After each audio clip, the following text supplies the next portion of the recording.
it's time to do the news. Let's go.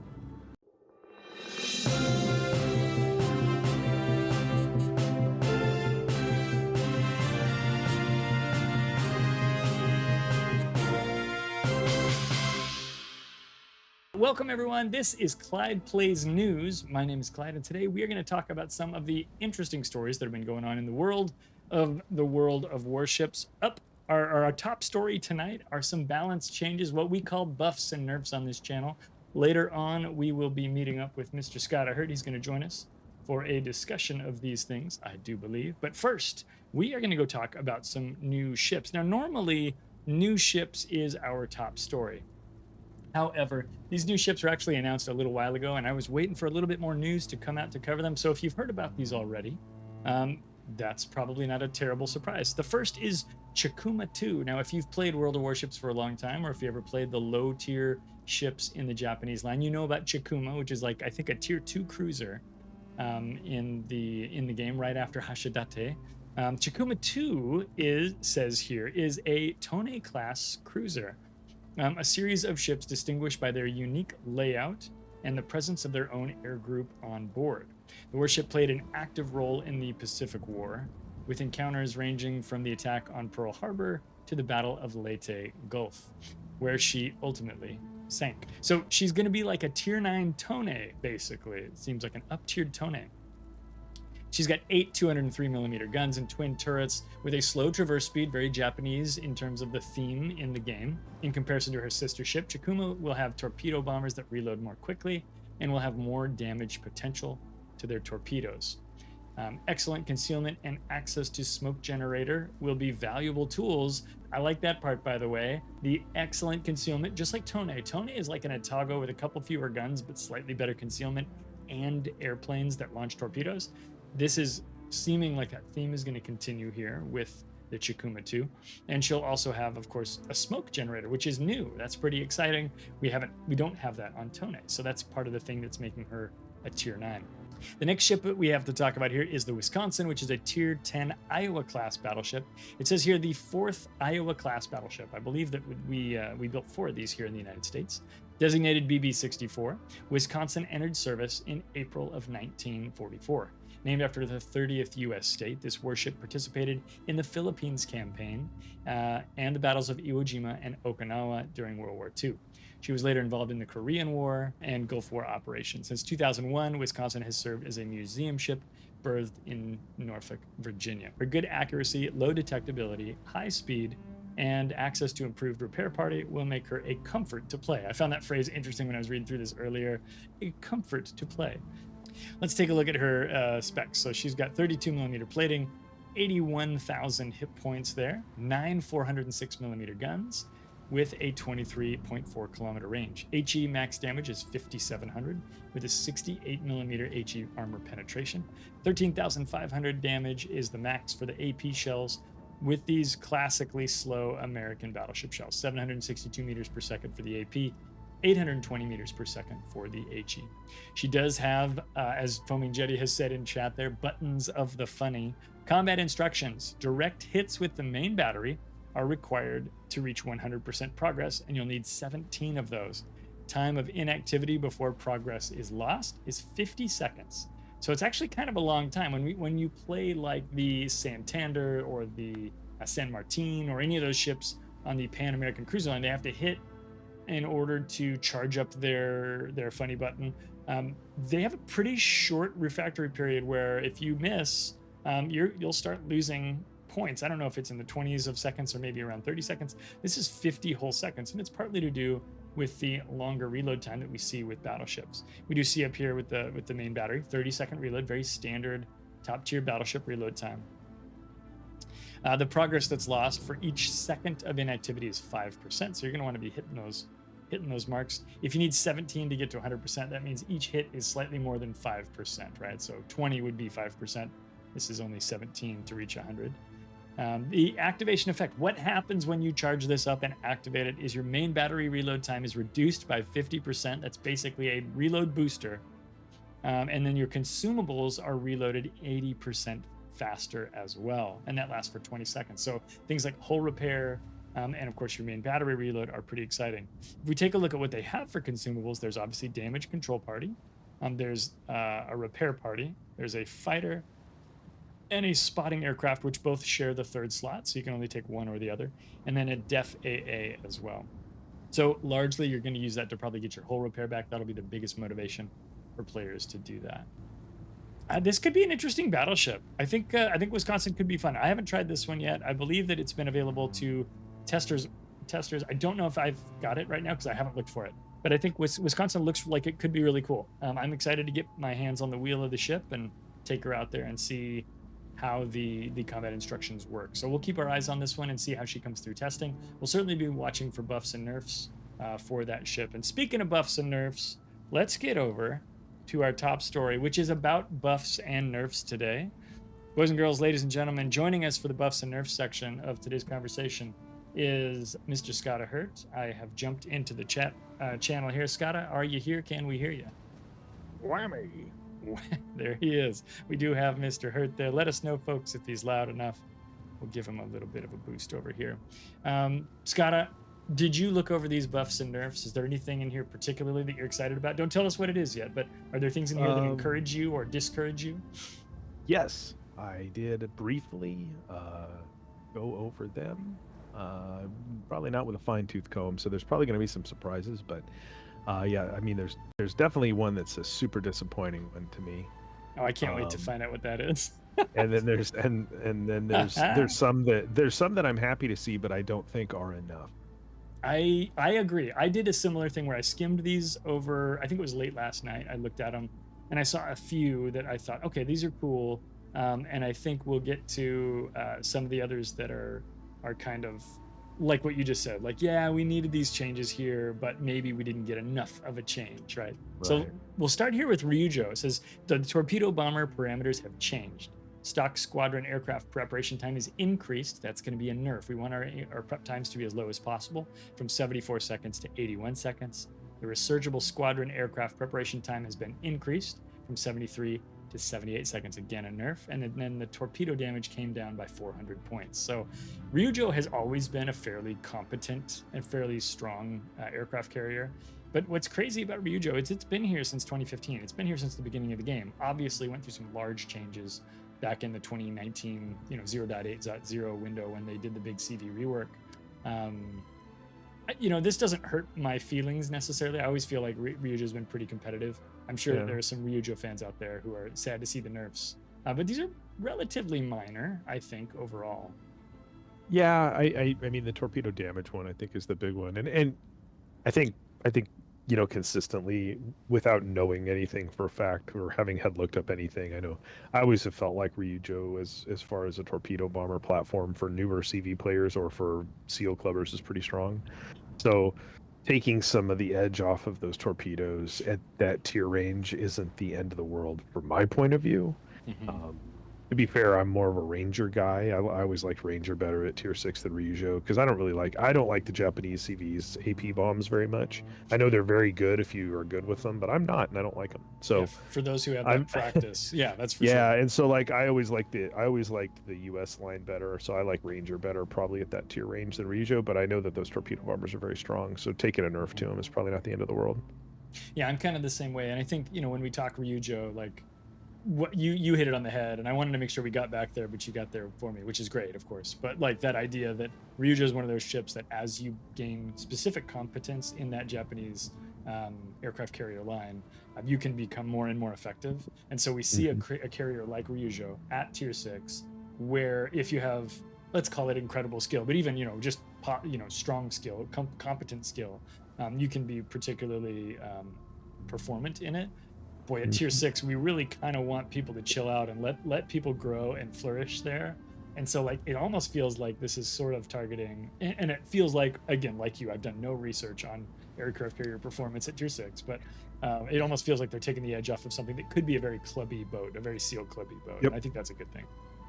Yeah, I think that's probably why they do that.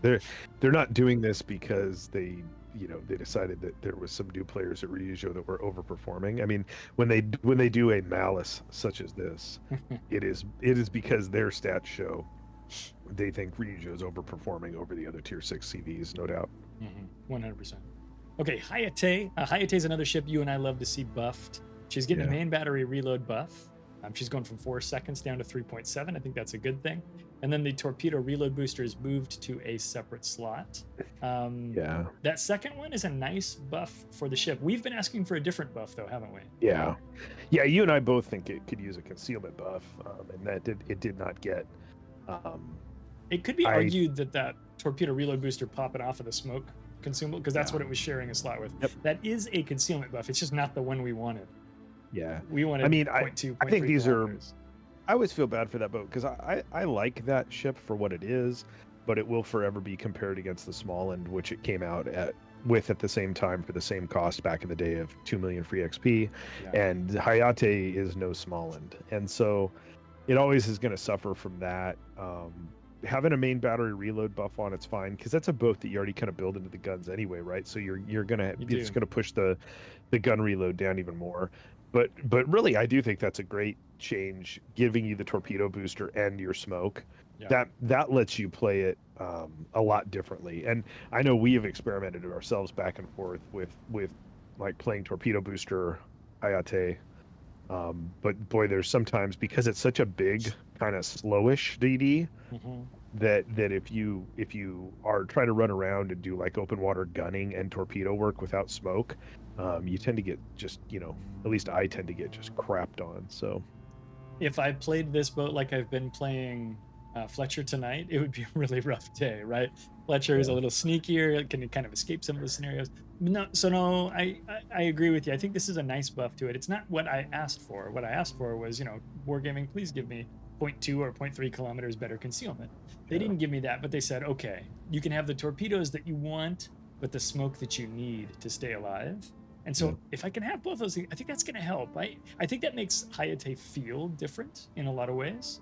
But I don't know if it solves the whole Hayate problem. I was really hoping for a little bit more here, but the fact that we've seen a couple of consecutive Hayate buffs is a good sign in my book. Yep, I agree, and I feel that way about a lot of the stuff in here. Whenever they touch on older premiums or older ships, like Hayate is a coal ship now, right? Like, anytime they look at something like that and go, we can make this a little bit more playable, I think that's good, because there's over 600 ships in the game, and I get tired of seeing the same 30 of them. So. Yeah, no kidding, right? Sekiryu, this is our Japanese tier 11, or our super ship Japanese aircraft carrier. This is a big nerf 2 damage. Tactical torpedo bombers torpedo damage, that's a complicated sentence to read, has been reduced from 9,333 damage to 7,500. That's about 1,800 plus hit points less, which is a pretty big percentage of an adjustment there. It says the tactical aircraft or tactical attack aircraft rocket parameters have been changed. Also a nerf. I think I said buff for the other. It's a nerf. Also a nerf 3150 down to 2850. So that's a 300 hit point reduction, and the fire chance also came down. So just nerf for Sekiryu. I think anybody who's suffered at the hands of any of the super CVs will cheer this change. I'm sure there's going to be some Sekiryu main who's really sad about this, but I've played Sekiryu a little bit on my press account. I am not an amazing CV player, but this is a ship that's capable of big damage, and I think, like we saw with Ryujo, this is a nice adjustment for those folks who can really press the edge of the Sekiryu's capabilities. Yeah, if you're a hack player, then I think Sekiryu is probably a pretty easy pickup for you, and it's a super ship. I don't feel like I see Sekiryu nearly as much as I see Eagle and USA still, and so to me, like, taking the beans out of it surprises me. But again, this is one of those things where they must be seeing data somewhere, and it may not be an NA. This could be on Asia, it could be on EU, where this is a bigger thing. So I just, my own personal experience, I'm like, well, that kind of sucks. I've played Sekiryu a fair amount, probably more than the others, just because of when it came out through testing. And I'm not that great with those CVs anyway, but I don't know. It's like, well, whatever. Cool, then that won't hurt me as much. I'm glad it took a nerf. Yeah. What do you think about this Clemson change? Clemson is one of the oldest ships in this video game. The torpedo reload time has been increased. That is a nerf, and the researchable torpedo time has been a reload time as well, has also been increased. So 4 seconds of torpedo reload nerf for Clemson. I feel like this is the wrong way to nerf Clemson. Don't we think it needs some attention to the guns if you need to adjust Clemson? Clemson is, it's called the Clemson for a reason, right? Because there are, Yes. it's a weird microcosm in low tiers if you don't go down there. Try it out for a night, because I go down there a lot for test, and you see a lot of players. You see the oddest things with Clemson. You'll see players that have like thousands of games in Clemson. I've seen players that have 10,000 games on their account, and more than half of them are in Clemson. So Clemson's guns are good, but when you are down there and the Clemsons are running, it's because it's hang on, was that a running, a apostrophe running? Yeah. Is that what you said? Yeah, when you see a Clemson a running, and the reason those guys go down there is because they Paolo run people with the torps. They Paolo run low tier BB players that are new, that don't know what to do with the torps. And so I'm all for this. Make their torp reload longer, because boo on them for existing. I don't want to yuck anybody else's yum, but yuck. People will use the Clemson in very aggressive ways because they know that a lot of the folks down there are not equipped.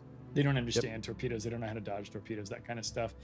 One of the challenges, I think, or one of the things that makes Clemson so strong is the upgraded hull. I think takes it from having like 3 or 4 guns to having, I think, 8 guns in like double barrel turrets. Like, it's an incredible amount of modernization that it gets with the hull upgrade. So the guns are a big factor, but it does have a lot of torpedoes as well. Those lower tier US destroyers have multiple launchers on both sides and stuff. I can't remember the specific layout for Clemson because I don't have 8,000 battles in it, but it's when you see them down there, you encounter those guys, and they will smoke. They'll smoke up, and they'll gun farm as you would expect. For a long time. They'll run and gun a little bit, but I really do feel like the bread and butter a lot of those fellas is just like Paolo runnings, like low tier BBs, and just torping the beans out of them up close, because turret traverse on ships down there just won't track with it. I've had many Clemson player rush me when I'm down there, but I look for them. I like to make friends with them, so I'm all for this. This is fine by me. I will say that when I am playing lower tiers, and we do this on occasion, either if I'm playing on my EU account, I have ships that I need to level down there. Every now and again, if you get something like Ninghai that came out here in 2023, you got to go down and play Ninghai, right? Or somebody encourages you to, or if Selectomatic chooses Vampire for us, right? We get down there and we do see these guys, and they become it's fun to challenge those players because I think a lot of times they go unchallenged, and it's a really good time to make sure that they get a challenge. So if you ever happen to be playing down low tier and you see a guy in a Clemson, and maybe you're running matchmaking mount, or maybe you're not, but they might have I've seen people with 8,000 games in the Clemson. Like, it's incredible. I'm shaking my head. I don't want to tell people how to have fun, but I do want to make sure that our new incoming player base doesn't get a bad taste in their mouth because somebody beat up on them with their 9,000th game in Clemson. Yeah, you get beat up enough down there by Umakazes and those guys too, right? And there's a lot of those low tier DDs that you encounter at like tier 3 that are pretty powerful. Some of the newer ones, like the lower tier Italians and stuff like that. There's some interesting ships down there. But Clemson's like the all-time classic. I don't want to belabor the point anymore. No, somebody asked me. Good. I will say that somebody on the Discord asked me, I was talking about how we spend a lot of time down there and test, especially when there's a new cruiser line, because we test all the tiers. All the way down to 2. And somebody said, I can't believe Wargaming has you do that. And I say, they have us do it for 2 reasons. 1, they do balance those ships. And 2, I feel like they send all the testers down there every couple of months just to beat on these Clemson guys.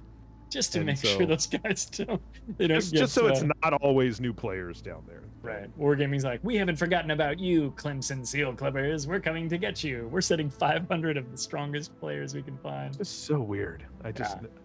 All that time down there, and missions don't count. It's just, I don't get it. It's just not my thing. I don't get it. Didn't we see a guy with like 15,000 battles in the Charleston or something? Like, there's some interesting people it's interesting playing down there. And you know what? Again, have fun the way you want to have fun. But I do have a little bit of sympathy for brand new players who come in, and you've got these like professional tier 3, tier 4 guys who are abusing those folks. I want new players to come in and have a solid experience. I want them to love playing the you know, the St. Louis like the rest of us did, and then continue playing World of Warships for years, right? So I worry about that aspect of it. That's the only thing that really makes me question that. Let's move on, because like you said, we don't want to belabor the point any longer than we need to. California. Now, a lot of people don't like California. I do like California, and I think she's getting a little bit of a buff here is what I've been told. So let's take a look at it. Main battery reload time has been reduced. That's a buff from 34.2 to 32.5 seconds. Not huge, but I will take any reload buff I can get on this. Now, California has a long reload like that because she is a 12-gun battleship. She's got 12 356mm barrels. And that is actually kind of nice, bringing that thing closer to 30 seconds, which is what we want it to be, because that's kind of the gold standard, if you will. Changed the engine parameters. I've understood that there's been some players who've been confused about this. We have been informed officially this is a buff.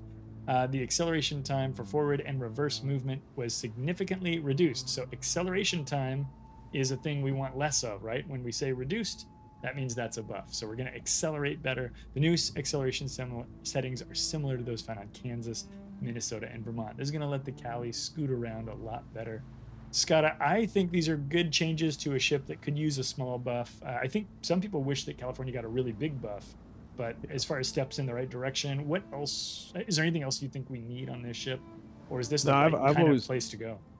I've always liked this ship since it came out, but it I think isn't you and great. I both have, yeah. Yeah, I like it. It sucks. It's really hard as a bottom tier because of the 356s and that reload. And so buffing the reload is great. I'd like to see the reload buff further. The problem is that when you're top tier, then you just be a monster. But you know, so often in sevens, you just get the short end of the stick. The acceleration buff is great. If you've played any of those, the Kansas, Minnesota, and Vermont, once they got that buff, it made them so much more comfortable to play.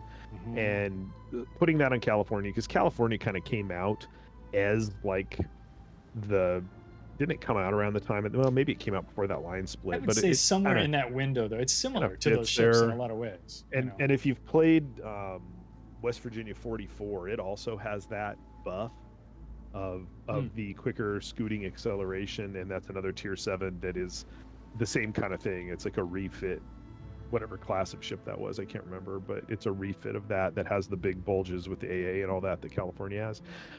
It just has the better guns, right? The bigger guns, less of them. California has like the Arizona size guns, right? So anyway, I think those are both great. I don't know that it's going to make me play California more than I do now, but I used to play California and enjoyed it. This would make it better. I agree, though. I don't think I'm going to be like, oh my gosh, I have to go try the new changes on California, but I am excited that when I do choose to play California, she's going to have these buffs. Hey, Blue Hat, I hope Italy is awesome, dude. Florida, we like Florida. Both of us are Florida fans. We're getting a main battery reload buff. 33.5 seconds is dropping to 32. I'm not sad about that either. Florida's another 12-gun, 356mm main battery battleship from the U.S. Premium set. I don't have any other comments on that other than great. No. I want Florida to have more reload. That's good. Florida's one of those ships that in development back in the day, I think this is undoing a nerf that it took in development, honestly. I think it was better. Really? And I don't remember if that was the case or not, but it had like battle cruiser dispersion and like better reload and stuff in development, and then they nerfed the bejesus out of it before it came out. And so I think they're undoing some of that. But yeah, that's fine by me. Rolling it back. Still not the reload that those guns have on Rhode Island, but yeah, right.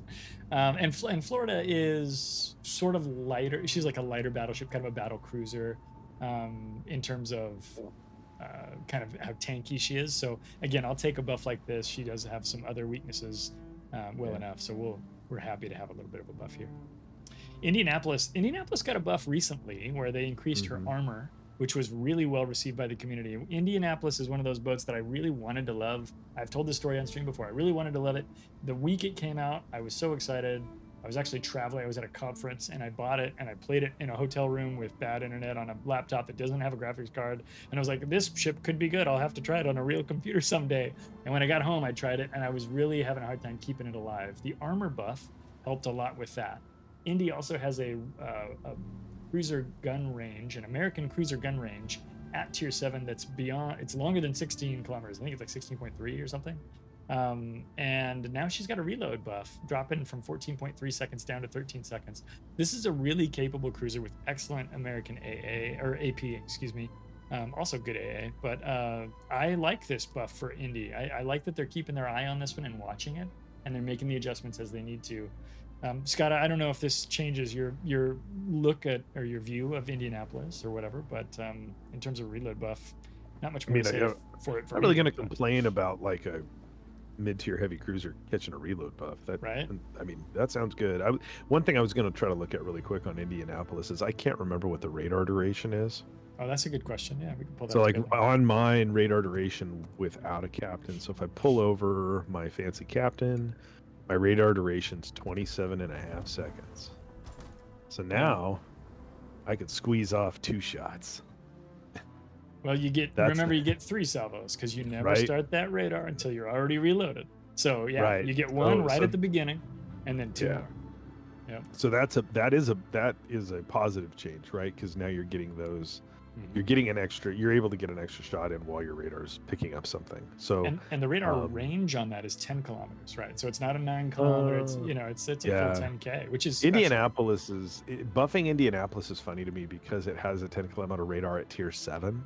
It's great. When you think like radars at tier 7 are like what Belfast, which is hard to get, and Indianapolis, which you could probably just go buy still, right?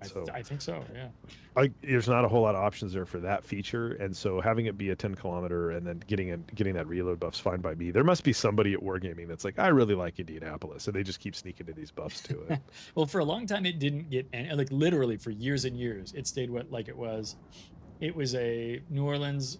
Well, the New Orleans after New Orleans moved around a bit with like less armor and stuff like that. And so obviously we like this ship. It's got a cool historical significance if you're a Navy nerd, which is cool.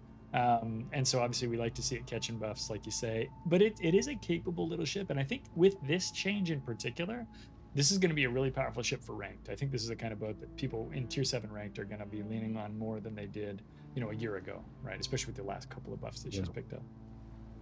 I still want them to put Portland in the game, though. I would like to see a Portland in the game too. Since it's a Portland class, I'd like Portland, but that's just because I'm from Oregon. So. Yeah, of course. Even though it's probably named after Portland, Maine, but I don't care. I think it is named after Portland, Maine, but I think it's still cool if they plug it in here. My brother has a giant photograph of Portland on the ship Portland on the wall of his office. And we always talk about how it's named for the wrong Portland, but he's like, I don't care. He's got the same attitude. Yep. Hornet here. We like Hornet catching buffs too. Hornet's a boat that's also historically cool, and I think a lot of people got Hornet just because it's historically cool and it's got some unique stuff in it, like the B-25s. And here we're seeing the tactical bombers. The B-25s are going to get an increase in damage, 7,300 to 8,000 hit points, and the fire chance is going up too. So just buffs for Hornet today, and that's very exciting stuff that we like to see coming in. Yeah, that one surprised me. I like seeing Hornet get a buff. It just surprised me that because I feel like the tactical bombers smash on it already, and so I was like, okay, like I was surprised by that too. You want to buff it? That's fine by me. Like, I mean, I don't play it anymore, or I haven't played it in a long time. I don't know how often you see them, but I mean, sure, like I don't. Okay. Hornet has a reputation of not being the most powerful tier 8 premium carrier. There's a lot of choices at tier 8 for premium aircraft carriers, right? And people go, oh, Hornet, if only it was a good ship or whatever. I like Hornet. I like playing it. I like the tactical squadrons. I'm also not the kind of CV player who can like really maximize what I get out of every carrier. So maybe I like the big sledgehammery, derpy tactical bombers because they're durable, and like you say, they kind of hit like a truck. They're going to hit like 2 trucks now, and I'm okay with this. I always liked Hornet's torpedo bombers too, but yeah, they work. They work.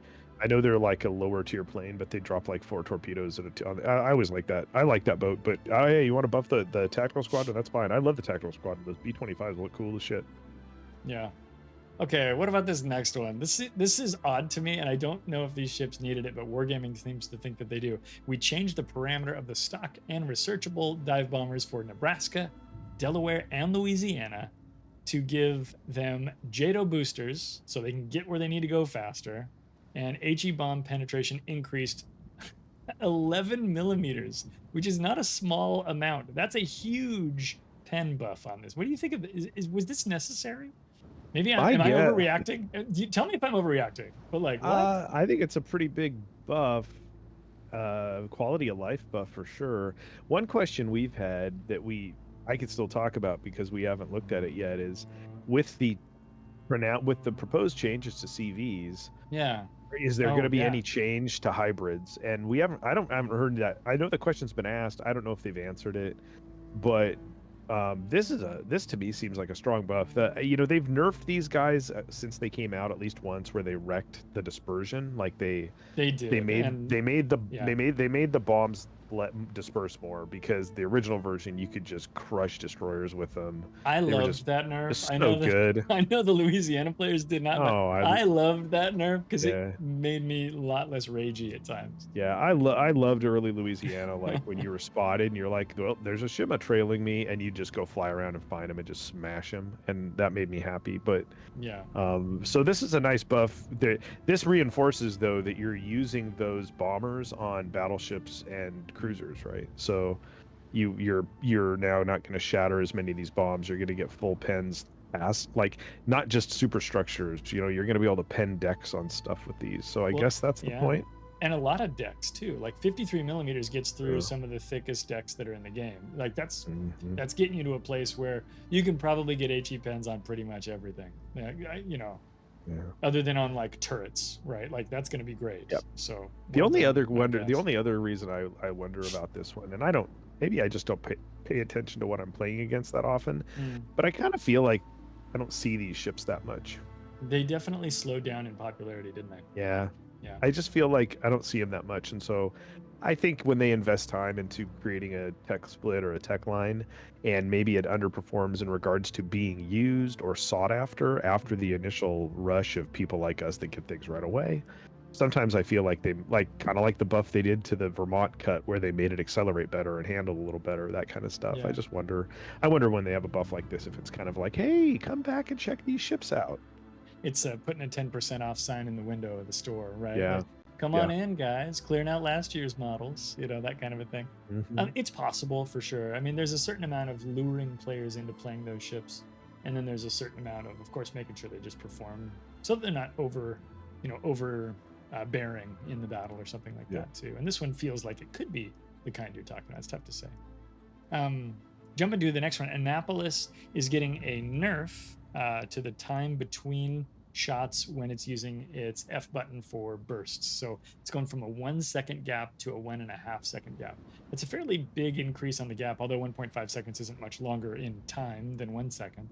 And then the surveillance radar consumable is coming down from 40 seconds to 35 seconds. Now, you may remember a while ago when they adjusted the American radar durations, they brought them all down, and they gave Annapolis the 40-second duration that Des Moines used to have.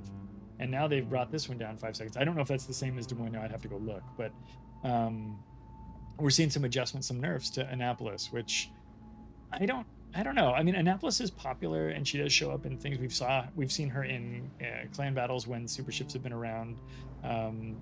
What do you think about these? I guess what's the effect of that extra half second maybe on the burst fire? I mean, it just I know mechanically what it does, but like in terms of play, is that going to feel bad? I don't know. That's when I don't know. I'll tell you what, I'm all for it. Annapolis and Conde are both overpowered, and they have been overpowered since they came out. Yeah. And every other cruiser that they've put out that's a super cruiser subsequently has never been as good as Annapolis and Conde. So screw these guys. They should get nerfed bigly. Yeah, they could. There's a place they can go in a handbasket, is what you're telling me.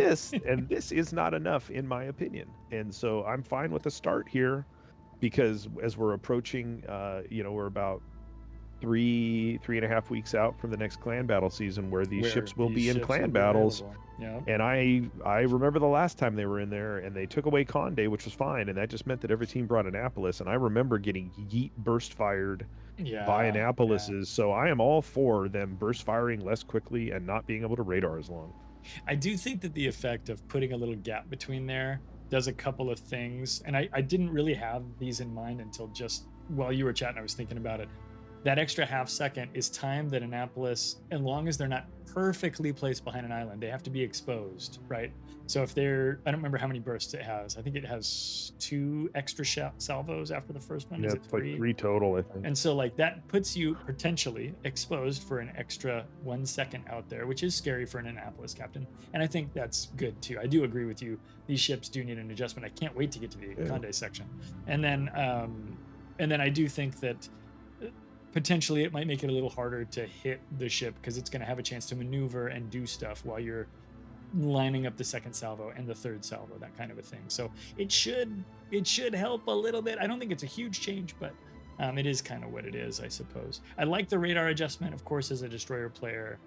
Bring that down to 35 seconds, a 40-second plus all the time extensions you can put on there with upgrade modules and commander changes and all that. You know, you can get a lot of extra time on an Annapolis radar, so it'll still be very long in terms of duration and all of that. Jetty has a comment here that says, or just accept that a Des Moines with a 4th turret could be tier 11 with minor adjustments and no funny button at all. And I see you're here there, Scott. Yeah, concur. There's so much stuff. I'm not going to go down the Annapolis goat trail. You can find plenty of people talking about Annapolis, but if you have Annapolis or you were curious about Annapolis, go look at its armor sometime. That's bogus too. Everything about Annapolis is just jank. It's so much more than a DM. Like, it's Quite crazy sus. good. Quite sus. Yeah. Speaking of sus, here's the USS sus,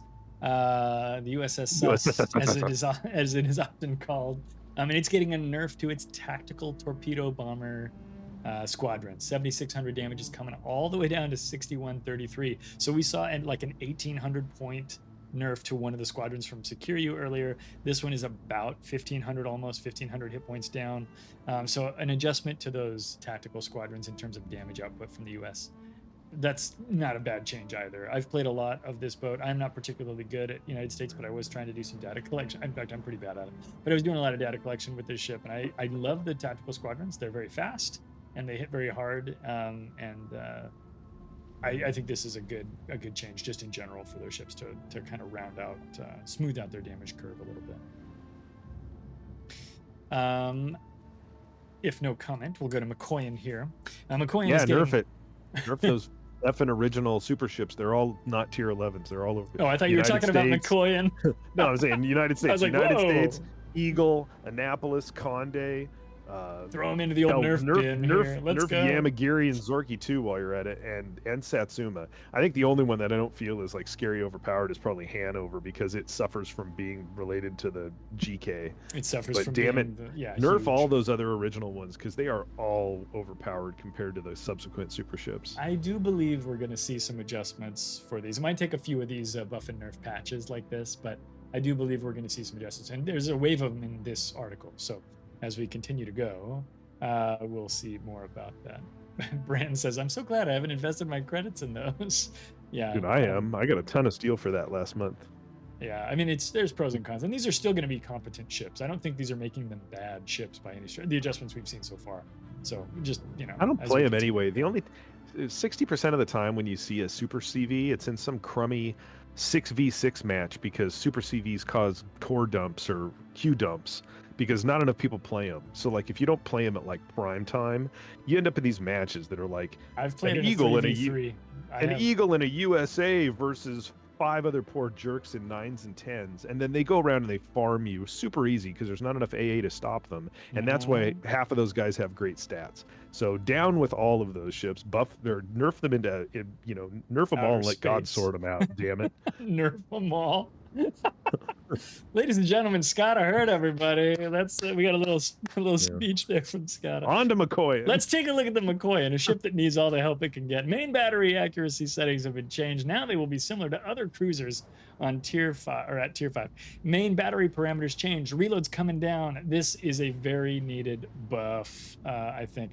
AP shell damage increased 100 points. I don't know if that AP shell damage buff is really gonna make all the changes in the world, but I do like to see the reload time come down. Mikoyan is a boat that's just not that great. I don't think this makes it good enough for me to be like, I can't wait to get into the cockpit of the Mikoyan. But like, I have so many questions. Like, did Mikoyan have bad main battery accuracy? Like, I have no idea. I want to know now. Did it have like some? Were they like, no, we made it bad on purpose? Mikoyan is so powerful. We gave it bad accuracy. It's such a piece of junk, but like if its guns are more accurate and it's got better reload and this huge AP damage buff, it makes me wonder if it's just going to be like a super glass cannon. Mongoose what does that mean? Is that a buff or a nerf? I actually don't know, chat. I'm still just going to play Kirov. As I think you should. Mikoyan was a premium. They were like I swear that what happened with Mikoyan was You know, one of the dev sprint team leaders went around and went into the dev room and said, "Hey man, you got that tier 5 Russian cruiser ready?" And Yuri in there was like, "Oh yes, boat will be ready soon, boss. Definitely was not taking nap for last 2 week." And then like next thing you know, he had to crank out a Mikoyan real quick, because I feel like this was not a boat that they planned on, and it was just like filler. Like, I'm gonna throw out there. It made me laugh when you started that Mikoyan is a premium, and all I started thinking was Mikoyan is a premium, like Totino's is a premium pizza option. Like Totino's is a pizza would have been a fine way, right? You know, it's just, you know, Oh, it's just Mikoyan. Nothing premium about it. And chat, you know that I don't love to sass ships. I actually like to look for good things in every ship. I genuinely do. I definitely like to talk about ship weaknesses as well. But Mikoyan is just a pile of weaknesses, and with a couple of buffs added to it now. So this is a boat that I think needs buffs. I don't think this is enough, but Wargaming, I think you're going in the right direction, but you've really got to turn that dial and move the needle on this one. It's got a hull made of band-aids. Yeah, let's move on. Kiev. Oh, am I excited about this? I like Kiev or Kiev. The stock hull hit point pool has been increased 14,500 hit points to 16,200 hit points. Thank you. And the researchable hull is going up from 16.2 to 17.5. Ladies and gentlemen, this is, I think, an unnecessary buff, and I'm here for it. I like Kiev as it is, and I'll take a little more durability for the ship. So not only is this going to make her have more hit points at the start, this is a ship that has a hull repair, and so the hull repair is also going to increase a larger number of just raw hit points as well. That's a cool buff for us, and no other changes, so that's pretty sweet. You're not a Kiev guy, really, but when I finally played through that line, I liked Kiev just fine. So like this is fine. Like I don't. Like I don't feel like there's a lot of people that are out there in 2024 that are like, time to start the Soviet gunboats. No, so like I think you kind of have them or you don't, unless you're brand new to the game. Yeah, cool, whatever. If we look at Khabarovsk or Khabarovsk, the repair party consumable has been replaced with specialized repair teams with the following parameters. 225 hit points per second is the restoration. It lasts for 20 seconds with a reload time of 80 seconds with 3 charges. Now, I actually saw this the other day, and I did not go look at what the current numbers were. As you guys know, I'm a Kaba fan. I like the boat. And so... currently aren't specialized repair teams. This is now this is Khabarovsk now. Yeah. This is Nustrarovsk or Khabarovsk or some bullshit now. So with I don't know. I know it's interesting. With my commander on board, which means all my buffs and everything fully built, I right now have 159 hit points per second is the regeneration, and it lasts for 22.4 seconds. So that means I have some buffs on this thing that I've baked into whatever the raw numbers are. So it's just going to be better. It also has 3 charges right now with an 80-second cooldown. So those things haven't changed. So we're just going to get more hit points per second. And I think we'll get more seconds of, maybe the same number of seconds of action time. I think you might get a little bit more seconds, but it's a super heal as opposed to a normal heal on a gunboat that doesn't have a rudder, but already has like cool thick armor. So like, this is a nice buff for Kaba. If they had only said, and we're baking in the leg mod because you need it for the ship to be playable, then I would say this is cool. But otherwise, the next time I see this buff will be next year when I have to knock a snowflake off that piece of junk. Yeah, for real. And I'm certainly aware that the range is a concern for many. What I do like about this buff is it strengthens the thing they turned Kaba into. So Kaba used to be a ship that was fast and could handle and could hit stuff at range, provided you had the thing, right? So it had the durability of the armor, it had the speed, and it had the rudder. They took the rudder away, and what this to me is them going, okay, we're going to lean into that durability a bit more to make it still kind of cool and make it still kind of do stuff, which is good. Petropavlovsk is getting a nerf to its base detectability range. The heal is nothing like Lu Xun's brand to answer. It's very, very different in terms of duration. Like we're going to actually...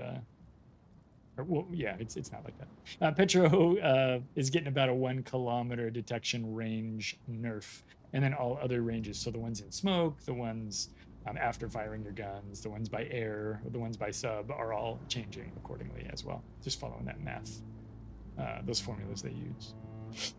Speaking of things that have a hull repair like Lu Xun, Sevastopol, the main battery reload time is getting buffed. Just 1 second, so not much. And then they've adjusted the repair party consumable. I read this yesterday, and I don't know what I think about it. I think I don't like it, but I don't think it's, I don't know. Well, I can't tell if it's a buff or a nerf. I think it's just different. Maybe it's a nerf. Yeah, it's a different. So they're taking the action time, which was 90 seconds or a minute and a half, and they've pushed it down to 60 seconds. But they've also reduced the cooldown a third as well. So you can see the fraction on those is the same. They've taken a third of your action time away, they've taken a third of your down time away, and they've increased your charges from 3 to 4. So what this means effectively is that you as a player are going to be able to hit the hold repair button more often, but it will last for a shorter period of time, but they've given you a whole nother charge. And I think this is actually thinking about it a second time, it's probably a buff, because it means that more often than not, you'll be able to use your heal to recover from a situation in which you're scary, or you're scared, you're frightened, you're going to get sunk, rather than having to try to live for that full 3 minutes in order to get to that next heal. So it's probably a buff for the average player. I think for people who really learned how to maximize that 180-second cooldown with the 90-second heal, it's probably just going to change your style of play on Sev. So I don't think a ton of people have Sev. We don't see it played a lot. So I don't think this affects a large number of players, but all in all, it's probably a survivability buff when you finally get to performance numbers out of this. I don't know. Any additional thoughts on Sevastopol there? No, I think that's all good, because I think ultimately they're saying it's a failed experiment with what they did with that heal, and I don't think the ship's super popular. So I think making that change is trying to make the ship more popular or more playable. Yeah, and I think the question I would have is that going to make the ticks bigger? Because I bet is it taking the same percentage of healing it did over 90 seconds and ramming it into 60 seconds, or is it just reducing how much the total heal is? If it's making the ticks bigger and jamming that into 60 seconds, it's gonna be real powerful. Yeah, that actually is a really interesting question I had not even considered. But yeah, they don't mention the healing percentage on here. The percentage being a percentage of total hit points. That is not covered in here at all, and that makes me wonder, I won't say assume, but wonder if it's the same, and that would mean larger ticks, which is what you're talking about. Yeah, that's interesting. Yeah. Looking at Zorky, the number of shots in burst firing mode is being decreased. She's being nerfed from 4 burst shots to 3 burst shots. So I think that's another one of those first gen super ships that's getting a bit of a nerf there. Colossus has a whole paragraph here. I'll be honest, I have not read this one for content yet, so we're going to learn about it together. Changed parameters of the attack aircraft. Attack aircraft are the rocket planes. The number of rockets per plane has come down from 6 to 5, and the aiming ellipse has increased in size by 20%. That's actually a really big nerf. 20% by area is not 20% by radius or diameter or whatever. So bear that in mind. 20% by area is going to probably make it seem just a little bit bigger in terms of like length and height. But bear that in mind. 20% is still a pretty big area. So not only are we taking fewer rockets, we're going to disperse them over a wider area. That's going to result in fewer hits, basically. The amount of rockets that are guaranteed to hit closer to the center has been reduced from 50 to 33%. So now we're also dispersing them wider across that larger ellipse, and again, fewer rockets. As this ship demonstrated excessive effectiveness with its AP rockets, we decided to tone down the damage potential of this type of armament. In addition to increasing the size of the aiming ellipse, making it harder to pinpoint a specific part of the enemy ship, we've decreased the number of rockets that are guaranteed to hit closer to the center of the ellipse, reducing the potential of each strike to do citadel damage, as rockets are going to spread more evenly across the whole aiming zone now.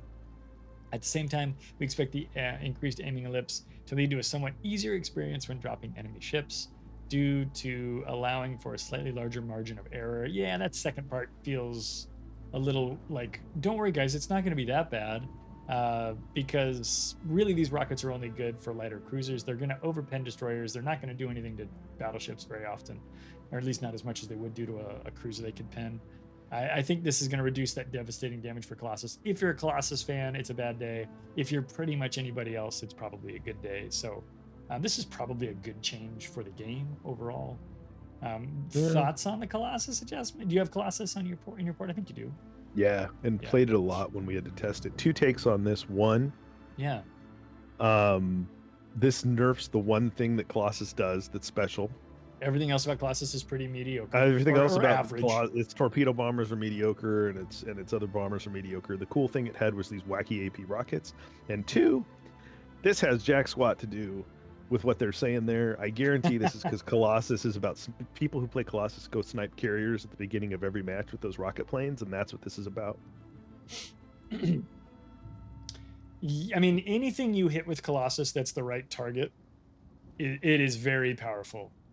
You know what I mean? Like Yep. I don't know if it's just about carrier sniping. I mean, taking anybody, sending anybody back to port, do not collect $200, do not pass go, is pretty rough. It could be about that, but I mean, I remember gosh, crushing like a Miyoko with it, but like in my opinion, I deleted a Cleveland with it. Cleveland should be something that can stop this, or at least in my opinion, this is because it's a well-known quantity that Colossus dudes at the start of the match always take those planes and fly the great circle all the way around looking for the other CV, and if the other CV player doesn't know what they're doing, they're going to get their teeth kicked in one strike, and then they're going to get killed in the next strike. And I'm pretty sure that's what this is about. I'm sure it's at least on the table for discussion, for sure. Yeah. Because if Wargaming cared about like CVs smashing cruisers, they got a lot more nerfs to do all over the place, right? I think there's a Malta change coming up soon. Let's go check that one out. Exciting. I can't wait to talk with you about it.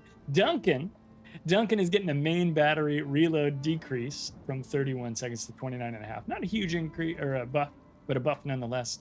The whole repair reload time is being increased from 80 to 100 seconds. 100 seconds is not a common hull repair cooldown time. That's I don't know how many ships have that, if any, right now.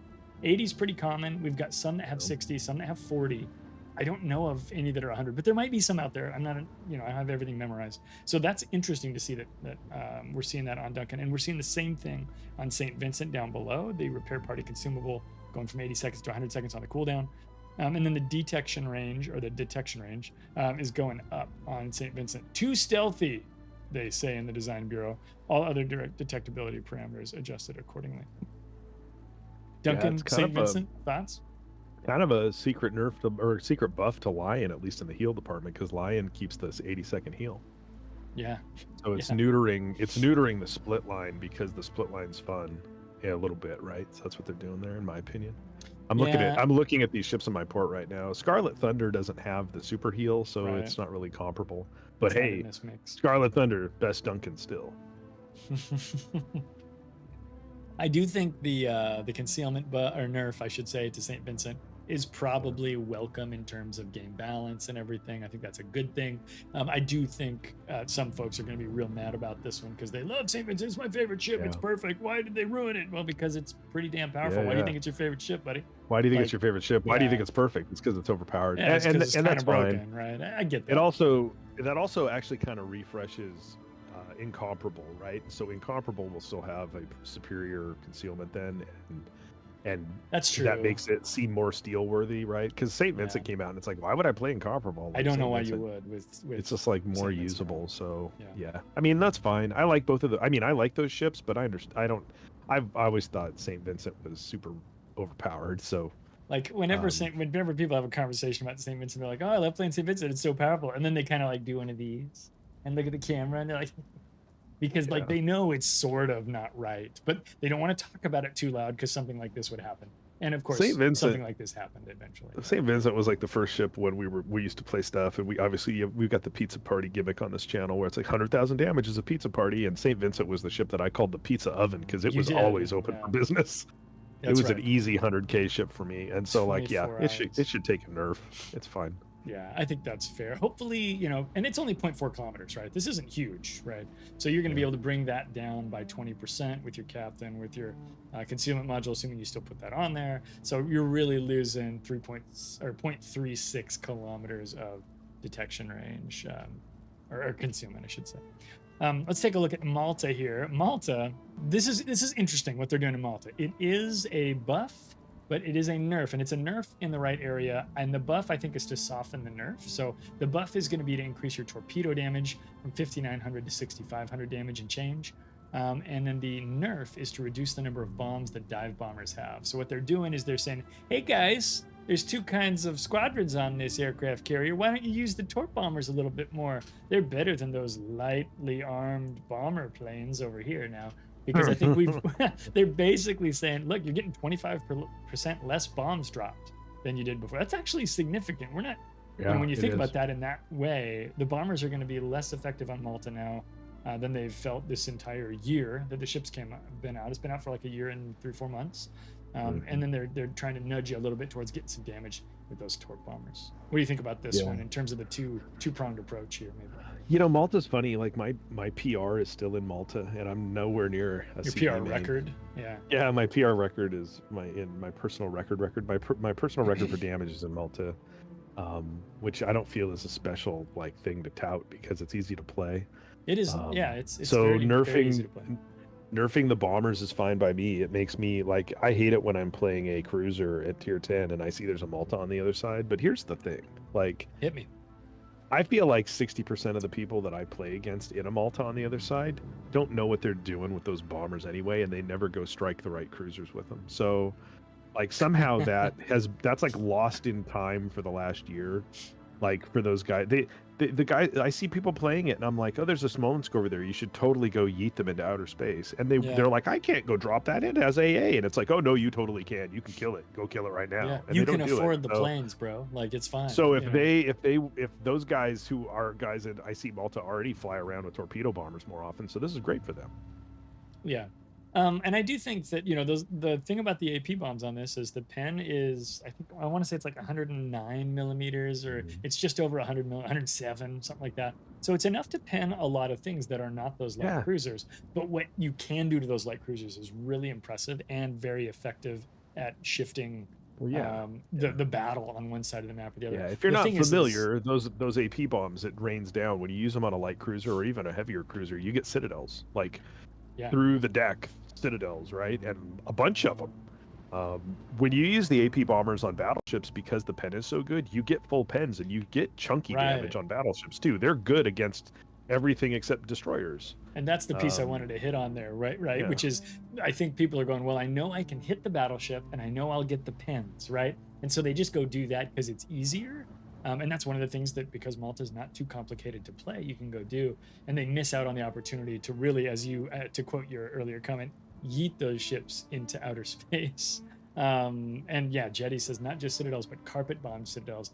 Very little skill it takes to place those as well. Agreed. I mean, you know, and so, but people do avoid those cruisers because of the reason you said. They're either afraid of the AA or because they just know that it's easy to hit those battleships. And so those things will occur.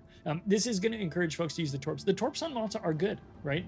I like using the torp bombers on Malta, and I will alternate back and forth between those and the dive bombers. Oh yeah. That's my preference on it. I don't want to use the rockets on it. I don't like them, but like the bombers, making the bombers do more damage, outstanding, or the torpedo do more damage, outstanding. Yeah.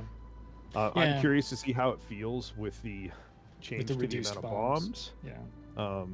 I still think it's probably going to be good at crashing the Brisbanes and Minos and stuff like that. You just get so many citadels. Yeah, no, I think that'll still be possible. I just think people don't try to go drop them as much as they should with them, because I think they're just like, well, it's an AA cruiser, and it's like, no, that's what you're for. You have a lot of planes, Colossus. They have a lot of hit points, and they come back real fast, bro. Yeah. Go do it. Yeah. You can afford it. That's the point. Yeah. So. Jetty says this follows a pattern we're seeing with CVs, more and more cases of dispersed damage over an area, making it easy to get something and hard to dodge, but harder to aim. Yeah. Agreed. Yeah. It's more of an averaged, you know, they're leaning on that law of averages thing, right? Which wargaming uses in a lot of places, from this kind of damage dispersion to damage like this, to dispersion, to matchmaking, to, you know, all of this stuff. They use a lot of that. Let's just make it on average okay, right? Jump into Eagle here just in the interest of time. When Scott has sent me a text earlier today, he's like, hey man, do you want the news to take longer? Because I'll jump on and talk Buffs and Nerfs with you. And I said, yeah, sounds fun. So we knew this was going to take a long time, but I think it's an interesting conversation just the same. And we haven't had a chance to chat about these things offline, so this is good. Eagle is getting a reduction in rocket plane damage, 2350 to 2050 for each rocket. And dive bombers are getting the damage reduced. The bombs are coming from 7,900 to 6,400. With the fire chance coming down, actually 9% drop on the fire chance. So nerfs all along for Eagle, just like what we saw with Sekiryu, just like what we saw with the United States. We're seeing damage numbers come down on these super carriers. I don't know if there's more to chat about super carrier damage nerfs, but other than, you know, thumbs up, well done. Yeah. Jaguar is a tier 5 tech line destroyer. It's actually a really good boat. If you play at tier 5 and you free XP'd past the French destroyers. The Jag is a strong little ship, and she's getting a reload time decrease for the torpedoes, 90 seconds down to 75, and a range decrease, which I don't like to see, 8 kilometers down to 7.5. Not a big one, but a little one. Damage is coming down, 14.8 to 11. Speed is being decreased on the torpedoes as well. So I just said this was a great boat, and now it's a little bit less great. But you will be able to launch those torps a little bit more often. But honestly, still has good hit points, still has good guns. I still think Jags are going to be a decent ship. This does adjust some of her alternative armament, you know. That speed decrease takes the torpedoes from normal to black style sea mines. Too hard to use, doesn't it? That's the suck. I mean, they want you to gunboat with this. Don't focus on the torpedo armament is my takeaway here. Yeah. Do you want to talk about Baron? I feel like this one affects you more than me. I should have probably gone back and forth. They killed my boy. My boy. I hate tell us about your boy. What happened? I love Bjorn, and this sucks. Yeah. Stupid Farragut's complaining. So we're seeing take your damn beating, Farragut. We're seeing an increase. Hang on. We're seeing an increase. Sorry, I have a friend who's texting me interesting stuff about the Golden Barnacles. I had to address it. I just said it. Streaming now. We'll check later. We're seeing an increase in dispersion. That is a nerf to the Skippy boys, the skip bombs on Baron. I took Baron out yesterday, and enjoyed nuking destroyers in ranked battles where it really makes a difference. It says, due to the ship showing excessive effectiveness when attacking destroyers, we decided to decrease its attacking potential. I play a lot of tier 6 destroyers. When I'm in my T61, I'm gonna love this change. I am sad for Skada, but I'm not sad for the people that I know out there that have 1,000 battles in Baron, because all they like to do is Seal Club destroyers at tier 6, right? We talked about this with Clemson a little bit earlier. This is higher in the tier line, so it's a little bit less of a concern for me when it comes to, you know, beating up on new players who are new to the game, because I think this is a little bit, you know, more into an area where people who are longtime veterans will play. But I am not totally sad from a destroyer perspective to see this change. I think it's a great change from destroyers and even light cruisers, honestly, down at that tier. But it is rough for people who are big fans of Baron, because Baron had a really cool trick. And this is, well, it had a couple of tricks. It's got really strong fighters as well. It still has, it did two things well. Using the skip bombs to smash destroyers, which is a learned skill. Not everybody who has a Bjorn knows how to do that and can go out and figure it out. Like you have to, it takes some skill to do it. It's not the easiest thing in the world. And then the other thing it does is air superiority. Somehow the French have that dialed in. So you can still do that. And mine's built for air superiority because that's fun. Nothing's more fun than just laying down those excellent interceptors with their huge acquisition range against tier 6 CVs and get a lot of plane kills with it. But my favorite things to do with Baron are, you know, you've seen it on this channel for sure where we've played 6s, and I don't build a lot of damage in Baron because I go kill all the other destroyers. Right. Because that's the most powerful thing you can do at low tier. You focusing on game winning rather than anything else. And so I'm bummed that they're making this change. I played it unranked last night because I was like, I want to play Bjorn before they wreck it. I'm curious to see how bad this sucks. I don't know what 20% is going to feel like, right? It feels like a big number. It's a big number, but the reality is I'd be able to consistently get like 2 of the skip bombs into a tier 6 destroyer, or maybe 3, and now it's going to be like, I bet you can get like 1. I bet it's going to be way harder. So boo. Conde. Yay. I'm so excited to talk about this one. Conde is getting a buff in main battery reload time. It's going from 15 seconds to 14 seconds because, frankly, the Conde doesn't get to shoot enough. And the second thing is it's getting the smallest nerf I think the Wargaming office could possibly give it, which is a maximum main battery dispersion during the burst fire has been reduced from 40%. Actually, hang on, wait, is this a buff? No, bonus. The bonus has been reduced, so it is a nerf. So you used to get a 40% dispersion buff when you used your burst fire.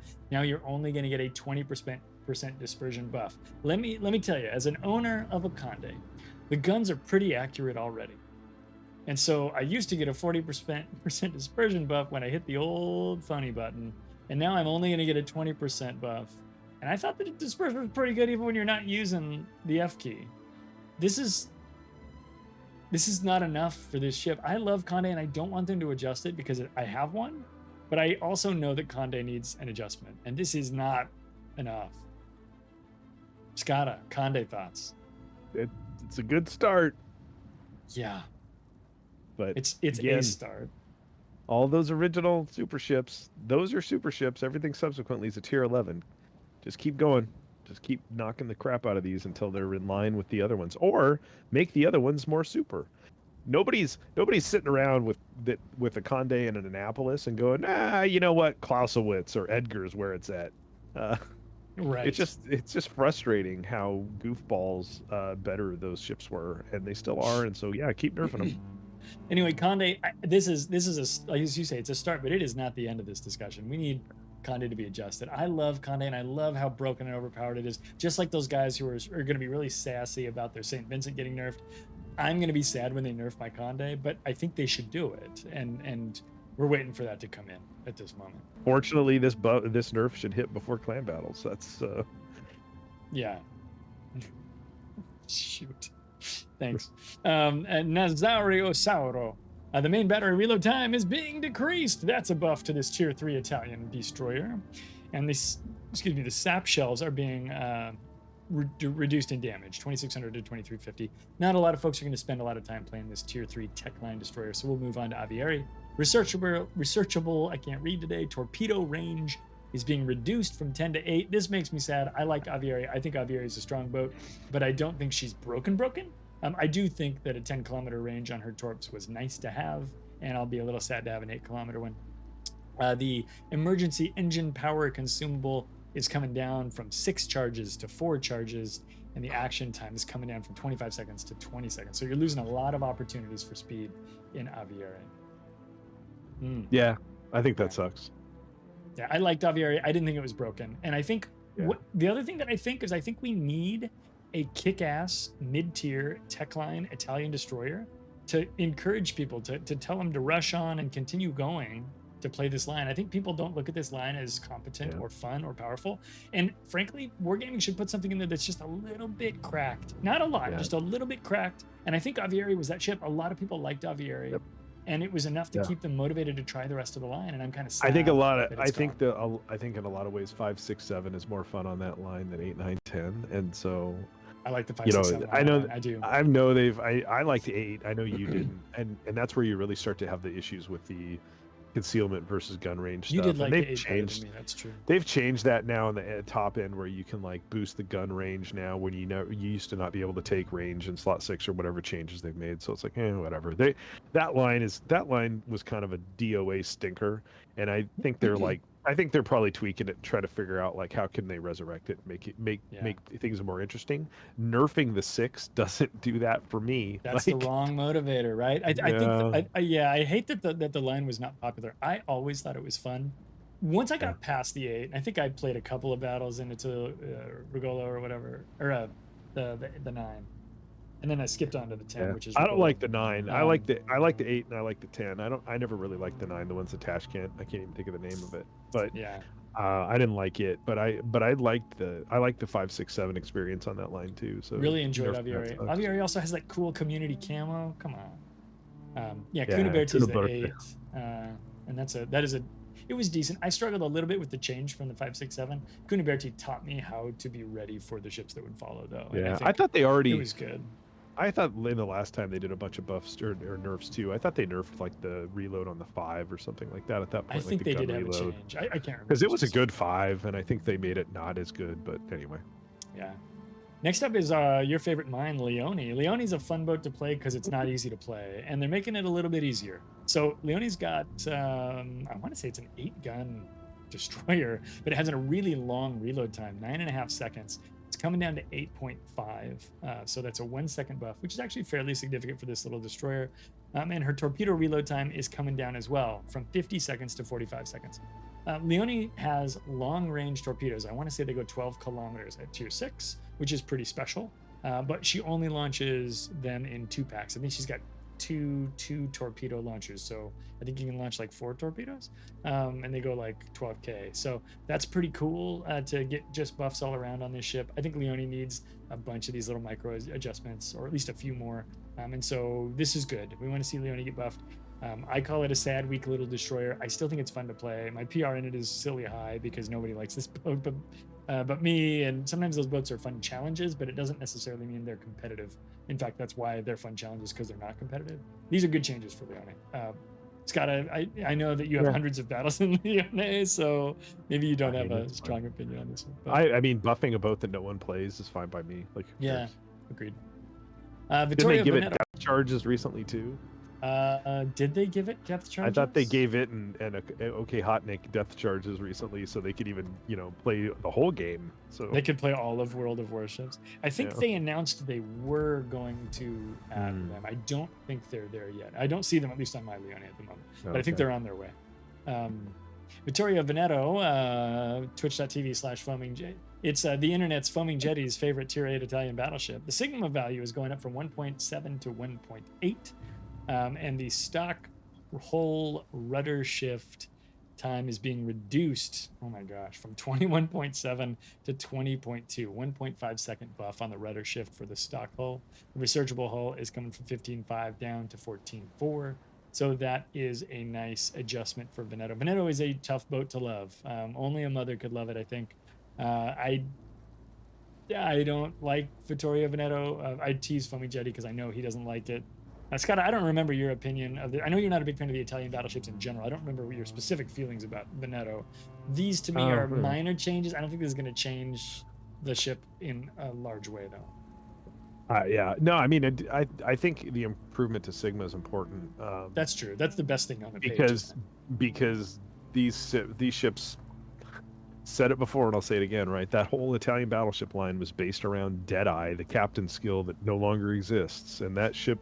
That line of Italian battleships came out when that captain's rework happened, and so that line was balanced around the concept of you would have Deadeye, and then they got rid of Deadeye because it was overpowered, and they never fixed this line. And the guns, people don't like these ships because they're not accurate, right? And part of the reason they've kept them not accurate is because the sap is extremely overpowered.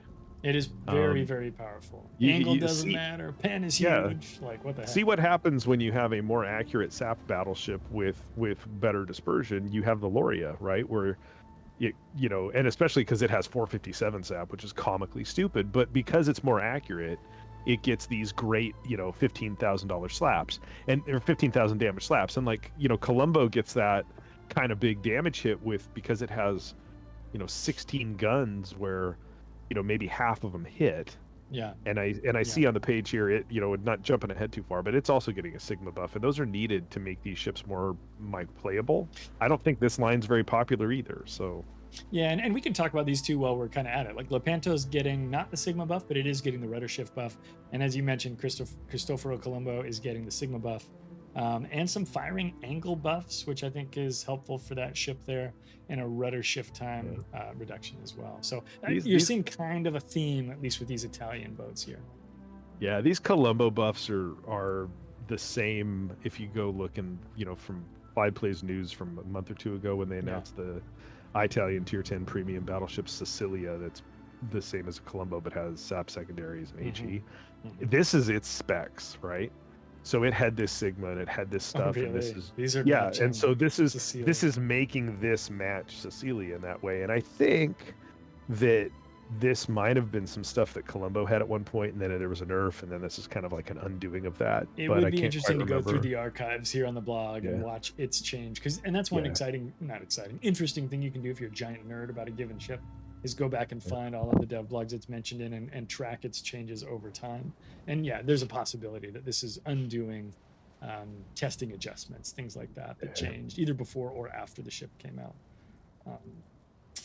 So Italian battleships largely getting some buffs up and down the line here. We are coming to the bottom of the page, guys. Thank you for your stamina here. We might have to give away a couple extra things when we get out of here. I thought 3 would do it, but this wound up being a long discussion. Who knew? We got a few buffs here in the Pan-Asian line for a couple of premium ships as well as for a super ship. Dalian is getting a reload buff. I ain't mad about it.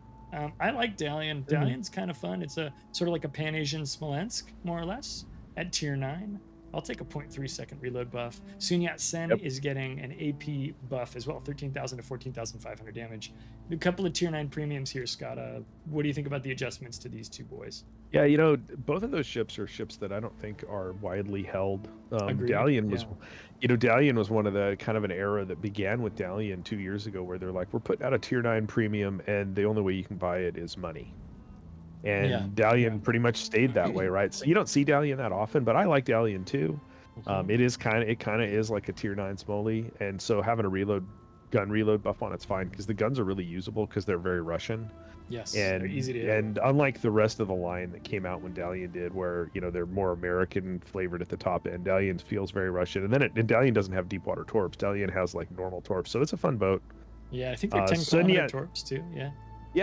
Sun Yat-Sen, sure, I don't know, like, I hate that ship because it's a 6-gun battleship. So like, I guess if if I land 3 shells and they do a little bit more damage, I'll feel better about it. One of the things about this boat is, I believe in testing right before it came out, this was a nerf that it took. I remember thinking, hey, you know, there was a lot of people whispering, you know, before they had a chance to try the ship, hey, is this going to be Pan-Asian Georgia without the speed boost, right? And this brings its main battery shells into Georgia territory. I don't remember exactly what Georgia's damage is. I think it's closer to the 14.5 than it is to the 13K, though. It's not going to be a Georgia, but it's going to bring that damage back up. And like you said, 6 guns. You got to make it count when you do hit, because you're not going to hit as often as you will with an 8-gun and 9-gun battleship. Again, another tier 9 premium they put out that was basically money only. Yeah. This now is like the ship of crates. Like, you get this in crates and you go, oh look, it's another tier 9 Pan-Asian battleship. There's so many of these premium Pan-Asian battleships, Baji and this, and the one they put out like a lion this year. I think might be all this weird crap, and none of them are exceptionally interesting. So like, this doesn't make this ship more intriguing to me, but hey, fine, whatever. Like, you don't see that often. So this is the kind of ship that, you know, if we saw a tier 9 clan battle season and they banned everything else, I could see people bringing this one in for the 457s, right? Yeah, the Kremlin guns on it at that point. It's like, okay, yeah, well, maybe it'll bring it out because it's got overmatch. And the Soyuz hull on it's good, but it's just not. There's nothing interesting about playing it, in my opinion. It's got a lot of decent but unexciting components that make it into a decent but unexciting ship.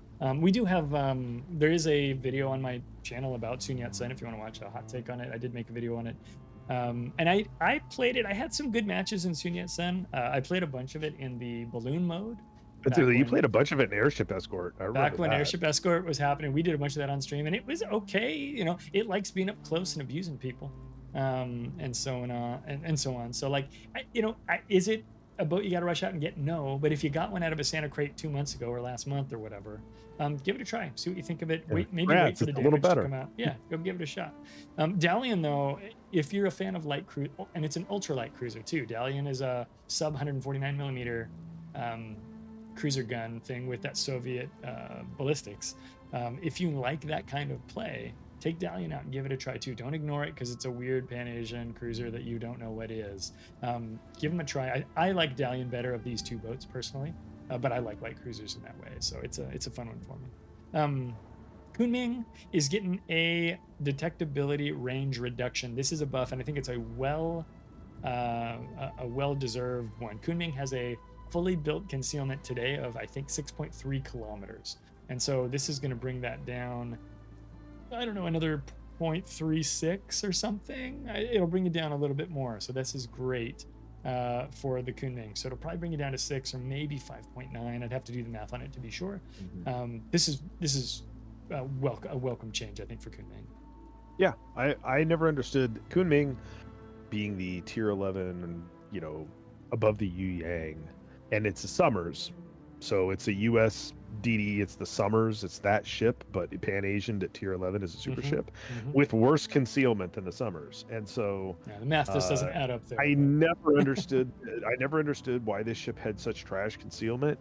And so I'm glad that it's getting better concealment, because it's not, you're not running around Johnny Gunboat in this thing. Like, This is Yeah, a yeah. torpedo boat, so like I'm glad they're correcting the concealment on it. I still It don't think it's popular, but it is what it is. No, it's not particularly popular. I do like your choice of words there, correcting, because I do feel like that was just weird. Yeah, I never stupid. understood it. I was like, why do I have to use my smoke constantly to hide in this Yeah, thing? It's like, why am I not playing Yu Yang? Why am I yeah, not playing Chungmu? What's the deal here, right? yeah. It's It was very go odd. play if you go play if you look at the super DDs between like this ship and Hmm. Delarna and Hump Joseph Humphreys. J Hump, You don't yeah. really play Joseph Humphreys as a true torp boat, but like Delarna can be like really Hollandy, like torpy, and Kunming's Hmm. obviously that, right? And they have both terrible concealment compared to Yamagiri, and Like you're really almost bad compared to Yu Yang. always matched up against some guy in a goddamn Yamagiri. And so like these boats are just inherently at a disadvantage against that super ship that is one of the original overpowered super ships that Yeah. should take nerfs. And And it's not in Yamagiri this got the list. machine gun like thing at Yeah, the it's got a last machine possible gun. second. They're like, Makes no Zorky sense. gets the guns, Yamagiri gets the torps, and Yamagiri gets the guns. Go, ship them, ship them, ship them, get them Yeah, out there, right? And I was like, yeah. what are we doing? Like, So Wargaming, I love you, but like that made Yamagiri the only one of these destroyers that anybody needs to buy. yeah, and it has like crazy concealment. And I So think like they and took it's away the just cool letters on the side of the Yamagiri too. Why they not did. It used that to should say have been "Eat on at there. Joe's" and they took that off. So I don't know. anyway, this is All good. right. Well, I'm yeah, fine with good it. change for Kunming. I don't, again, do I think Kunming's going to unseat Yamagiri? No, it won't. But I think it's a lot more worthy of play if you're a fan of Yu Yang, if you're a fan of Chungmu, taking a look at the concealment, whatever that's going to max out to be. Again, I'm guessing around 6 or 5.9. Yeah, I think it's gonna be like 5.9 or 6. Yeah, it might be something that's worth trying if you like those boats and you want to get a super ship destroyer tier 10. Split is tier 8 tech line pan Euro destroyer on the split. The destroyer split, but none of this is making that any better. Main battery reload time is coming down from 4 seconds to 3.6. Split was, I thought, already a nice boat. I didn't think it was like broken or overpowered. I thought it was comfortable and strong, or at least worth playing. And this is going to make it better. I think Split might be a pretty tempting choice at tier 8. So if we see a tier 8 ranked season or something like that, or a bronze or silver taking place at tier 8, I think Split, already popular in those modes, is going to be even more so after this change. And then Lambros Katsonis is getting a main battery reload buff as well, 4.4 down to 3.8 seconds. You liked the Katsonis. I think the general consensus from the community is that they don't like the Katsonis as much as they like Split and Yeah, Gdansk, but I liked Katsonis well enough. You liked it, I think, a little bit more. I Big like changes I to like both of these Katsonis. boats. I like Katsonis better than Gdansk, and I know that's not a Hmm. popular opinion. These are big buffs to two ships that didn't need them, in my opinion. But I mean, the Split has radar and smoke and pretty good reload already. I thought Split was And fine. Yeah. and before these ships came out, they buffed the torpedo range on them so that they actually had usable torpedoes, because they didn't for the longest time. They in production and test they had really short range torpedoes when they were being developed. Yeah. And so they gave them like longer reach torpedoes that don't have the horrible reload, and now you're buffing the gun reload on them. It seems a little bit much to me, but I don't know. Maybe I don't know if people aren't playing them, or if people, if they aren't maybe they're just not performing the way Wargaming wants. That's when they do this stuff, right? So Yeah, and I get um that yeah, Katsonis wasn't maybe performing up to snuff, because I think a lot of players had a hard time with it. But I think yeah, when I talked to most people who played this line, they liked Split, right? They felt like it was a good boat and yeah. everything. Useless in chat Katsonis, says that Split maybe needs a buff. The radar is very weak. The radar is very weak on all of these boats. yeah, But I get that. Like, I don't think it's particularly useful. And I think the reload, well, 3.6 is going to give you maybe an extra salvo with that reload, or that radar. I mean, I'd have to take a look at the timing. Sorry, go ahead, Scotty. You had a thought there. I think Katsonis. The oddity with Katsonis is if you look at it compared to the other ships, I. I can't remember if it was a real steel ship or not, but it's kind of like Tromp, where it's like this was a Yeah. cruiser. Like I'm pretty sure Katsonis was a light cruiser in real life, Mm, and then it was made into a DD in the game, right? So it's kind of a bigger ship. It's got that weird turret layout where it's got it is like funky. Hector, funky front turrets. But I like Triangular turrets. Katsonis. I had a good time playing it. I don't like I didn't like Split very much, and I don't like Gdansk. But I enjoyed Katsonis. But hey, I haven't played it in a long time, so maybe I'll go play it again now that it has better reload. Yeah, yeah, yeah. Um, And now to our last ship, Numancia, a very, I would say, a rare premium. Nobody has this boat, I don't think. But it is getting a nerf, actually. Oh, hang on, that's a buff, I guess. It was getting a shell dispersion debuff, and Right. now that is not going to happen. You're going to have no dispersion debuff when you're using your burst fire. Numancia is an interesting ship for those who do have it. It's relatively good at relatively good concealment, and it's got this burst fire mechanic, which I think is pretty cool. Both you and I think, have this ship. I haven't played it, I think, but once or twice. Mostly due to time, but so maybe we'll have to trot that one out one of these days. Interesting to see it getting adjusted. It's that weird, it's the weird premium that comes out when they release a line that isn't like the line, right? So It's a you look at funky the one, yeah, that comes you along look at with the high end of the Spanish cruiser line, the tech side line, they're all like Italian ships. They're like Italian-y ships that are converted, and Numancia is like a British hull with like weird British turrets and a funky layout. This is fine. The 25 guys that have this ship just got like a little bonus, right? Like Been stealing in chat, me and you, yeah, and the other yeah, guys that meet up on the Pizza Hut on yeah, Main Street on yeah. Fridays to talk about our Numancias. I mean, the cool thing with this boat, like, because it Yeah. does have this amazing concealment, like, and if you get all the turrets around and you use the autoloader with the AP, you can smash other cruisers in the tier range with Yeah. this if you catch sides, because they won't see you because you're really concealed. Then all of a sudden you're like concealment's wham, awesome. wham, wham. Yeah. And so getting rid of that dispersion that they had and making the guns accurate on the multiple consecutive shots is probably kind of overpowered. But again, when they only have 25, 30 of these and that people play ever, Who's gonna know? yeah, who's gonna know? What are you gonna complain about it? Nobody's gonna Nobody know. will know. Nobody will know. Yeah. How would they know? Who's Nobody gonna will know? Yeah, exactly. The other thing about this is, when we look at it, it's got that funky camo. I can actually just show it real quick. It's got this funky camo. Oh, I should have done this one so you don't have me in the way. It's got this funky camo, which looks like Hampshire. And when you think about Hampshire has incredible AP. It's got very good concealment. It's got torpedoes and stuff. I can't remember what this thing's torpedoes reload and range is like. Their torpedoes aren't bad on this either. There's 2 launchers per side there, you can see.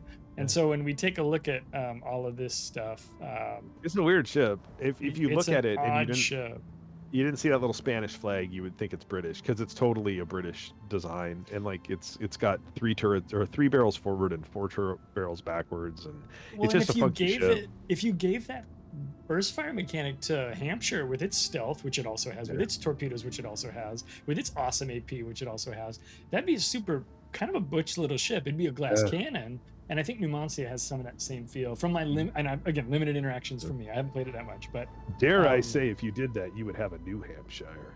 Yes, a New Hampshire, like, is what you'd have, and it'd be pretty great. But anyway, Scott, thanks for joining me for Buffs and Nerfs. Any parting thoughts for this? No, let's wait and see if this stuff actually gets into the game, right? So, they announced this public test 13.1. So, if I don't know if PTS is up. But if PTS is up this weekend, in theory, all of these things will be on there. So if you have PTS installed, I know if you go monkey around on PTS, you can get yourself some free community points on your primary account and stuff. So, hey, if you have some of these boats and you want to see how this plays, go check it out on PTS and do the community a favor by doing some testing for the community. That would be pretty cool. Useless says it's not up right now. Hujam says it should be back up in the morning. Usually they tend to run that on the weekends, I think. So yeah, that would not surprise me. So if you got some time this weekend and you're interested in previewing all of this stuff, go ahead and do so. Ladies and gentlemen, thank you so much for joining us for the news. If you're watching this later on YouTube and you made it all the way to the end, because this was a pretty long conversation, thanks. I hope you enjoyed what you got to experience here with myself and with Scott joining in. If you have any comments, if you got different thoughts than what we had, hit us up, post them down in the comments. It's going to be down there on the YouTubes. If you're in Twitch with us right now, obviously we're going to go back and play some games. You can chat with us some more as we continue to play World of Warships. I got some giveaways, which we're going to do for the Twitch folks when we get back. If you're on YouTube and you want giveaways, come hang out with us on Twitch, twitch.tv/ClydePlaysLive. And until our next battle, produced video, or whatever other thing we might hang out on, take care, be cool, be nice, because the world can certainly use that right now. Bye-bye. This has been the news on Clyde Plays Live.